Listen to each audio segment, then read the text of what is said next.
Ministri i Drejtësisë Toni Gogu në një konferencë për mediat këtë të martë ka bërë me dije 3 prioritete strategjike të dikasterit që ai drejton. Gogu shtohet se këto 3 prioritete janë vendosur për shkak se ato lidhen drejtpërdrejt me procesin e reformimit të drejtësisë, por edhe me antarësimin në Bashkimin Evropian. Kemi vendosur që në nisje të detyrës së bashku me ekipin drejtues të ministrisë 3 prioritete strategjike. I pari është fuqizimi i garancive proceduriale dhe të drejtave të njeriut në procesin e drejtësisë. E dyta është eficienca e sistemit gjyqësor, që duhet të rritet në mënyrë domethënëse, por edhe aksesi i qytetarëve në sistemin e drejtësisë. Për shkak sepse lidhen drejt për së drejti me procesin ton, qoftë të reformimit të sistemit drejtësisë dhe të fuqizimit të shoqërisë tonë demokratike, por që lidhen gjithashtu edhe me antarësimin tonë evropian, që është objektivi strategjik i vendit. Nuk mundet të futemi në Europë nëse nuk fuqizojmë garancitë procedurale të qytetarit në proces. I pyetur nga gazetarët, ministri u ndal tek amnistia penale, për të cilën tha se është në pritje të vlerësimin nga Komisioni Evropian.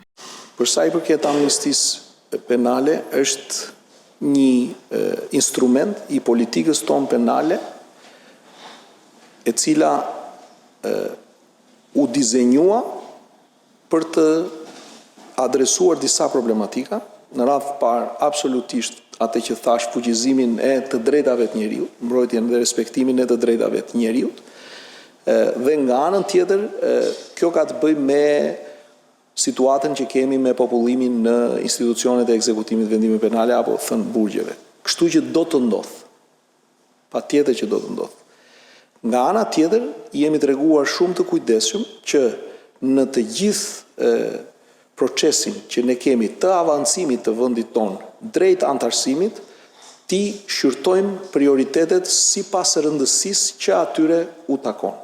Thënë këtë, amnistia është në parlament, dhe unë besoj që shumë shpejt, pasi ne të kemi marrë dhe vlerësimin e punës së madhe që është bërë në lidhje me themeloret, kapitullin e themeloreve 23, i cili hapet dhe mbyllet, hapet i pari dhe mbyllet i fundit, unë besoj që do të fillojmë të merremi me amnistin, me vëmendjen që i takon atij instrumenti shumë të rëndësishëm, që do të thotë në ditët në vijim, besoj që do të fillojë dhe diskutimi në parlament. Lidhur me sistemin penitenciar, Gogu bëri të ditur se gjatë muajve të fundit janë zhvilluar rreth 450 kontrolle dhe 74 inspektime sigurie në institucionet e vuajtjes së dënimit, me fokus forcimin e disiplinës institucionale dhe sigurisë.